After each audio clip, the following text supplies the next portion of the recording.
Hello and welcome to this month's Tween LibCrate discussion video. This is the discussion video for February. We're going to be talking about the February Tween LibCrate. As you can tell, I am not filming from the library due to the weather. I haven't been able to get in and get the Tween LibCrate so I can film the video with the items, so I'll just talk about them this time. Sorry, it's going to be a bit different of a video this week. And I know that you all haven't had as much time to pick up the February LibCrate either because we were closed for a while. So I will still have any extras that we have of February available to pick up through March while supplies last. So if you haven't gotten one yet, don't worry. You can come back and watch this video later and you still have time to pick up a February LibCrate. I think we have plenty left over that you can pick up in the coming weeks. This video will be a bit different because I don't have the LibCrate and I'm not filming from the library, so I'll go through the items that were in the box and then we'll go through the discussion questions. Since I did have someone who was able to read the book and submit discussion questions, thank you so much. And we'll just have a shorter video this month. Sorry about the changes. We will hopefully get back to our regular schedule in March.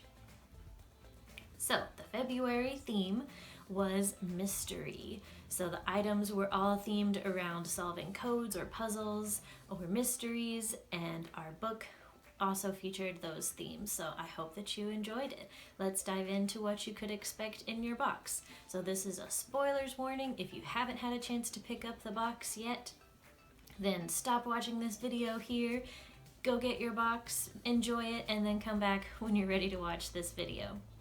All right, here we go. So the book of the month was The Blackthorn Key, which was a mystery book set in the 1600s about an apothecary. Hope that you all enjoyed it.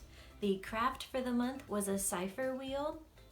So you had a template included in your box with the two different wheels and the pen that then holds them together. So if you put them together, then you can line up the wheels and create your own code. So I thought that you all would enjoy that. It fit the theme. I hope you're enjoying your cipher wheel. The prizes were a puzzle book and crayons to go along with it so that you could complete your puzzle book. People could have gotten Sudoku, crossword puzzle, word search, and that was just a fun thing that I thought you all would enjoy that went along with our solving puzzles theme for this month's box. And then a snack was a cookie. Everybody likes cookies, right? I hope that you or someone in your family enjoyed it. Sorry if they got a little smushed. This was a packed box, so we had to fit everything in there, and unfortunately the cookies might have gotten a little squished on the top, but still edible and enjoyable.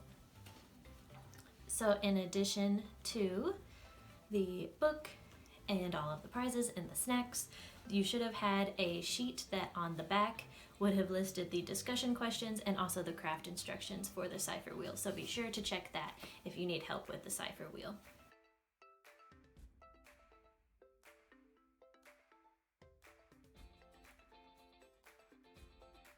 So we'll go through the discussion questions for those who have read the book. I did them a little bit differently this year this month.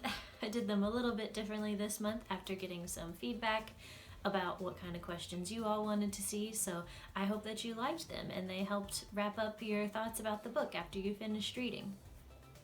I won't go into too many spoilers about the book, but there probably will be some spoilers in these discussion questions. So again, if you want to stop watching this video and come back after you've read the book and watch it, that's totally okay. So our first discussion question is, did you like the setting and the time period? Why? So this book was a historical fiction and mystery kind of book, so definitely a different time period that you might not have read before. We had someone submit their responses. Thank you so much. And they said they did like the setting and the time period because they've never read a book set in the 1600s before. That's awesome. I'm glad you were able to read a book set in a new time period and you enjoyed it.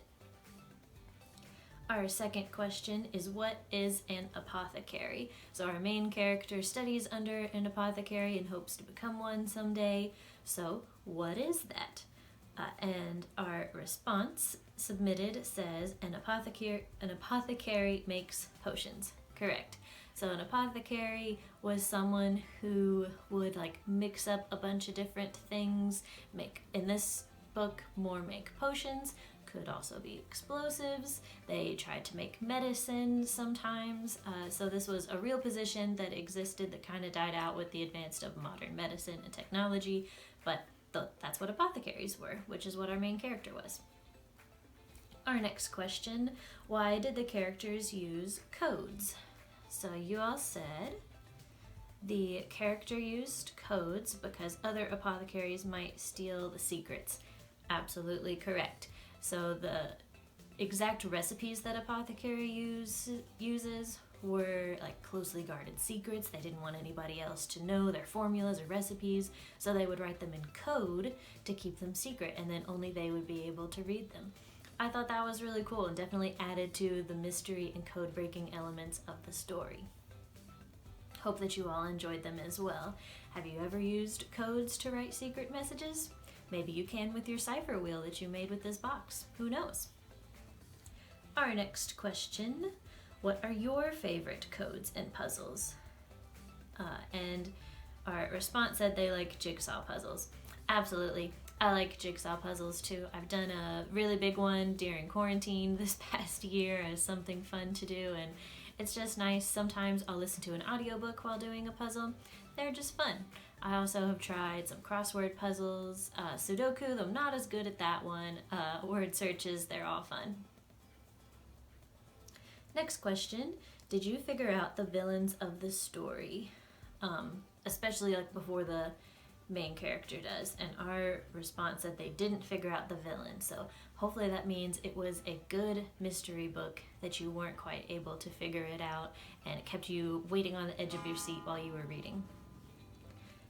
So the other questions that we always ask, what character did you like the most? Our responder said they couldn't pick just one character.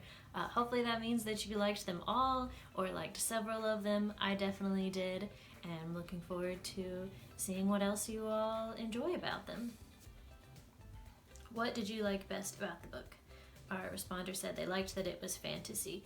Absolutely. We definitely had some magic fantasy elements in this book.